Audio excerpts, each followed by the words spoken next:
High বন্ধুরা, welcome to my new mini blog. তো আজকে হলো বুধবার আর এখন বাজে সকাল 9টা। আর আমি পড়িয়ে ছুটি দিলাম, ছুটি দিয়ে এখন উঠবো। তো উঠে দেখছি প্রচন্ড কুয়াশা, এখনো চারিদিক অন্ধকার, একদম গাছপালা আর পাশের বাড়িটা চেনা যাচ্ছে না, এরকম কুয়াশা। তো জানি না রোদ উঠবে না উঠবে না।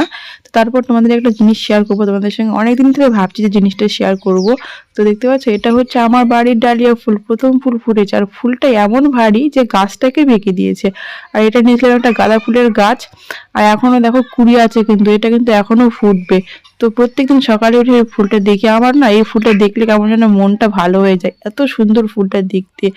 তো প্রত্যেকদিন দেখি। তারপর আমি এখন ব্রাশ করবো আর দেখছি দুটো শালিক পাখি কি সুন্দর দাঁড়িয়ে আছে ঠান্ডায়। আর আমার সকালের ব্রেকফাস্ট হচ্ছে এই যে পিঠেগুলো আর একটা গুড়। তো খাওয়া দাওয়া হয়ে গেল, আর এখন দেখছি এই ঠান্ডাতে না কাঁপছে। তো আমি আবার উঠানের পাড়ে ওকে বসিয়ে দিলাম। তো চলো, আজকের ভিডিওটা তোমাদের কেমন লাগলো অবশ্যই কমেন্ট করে জানাবে। Tata, bye bye.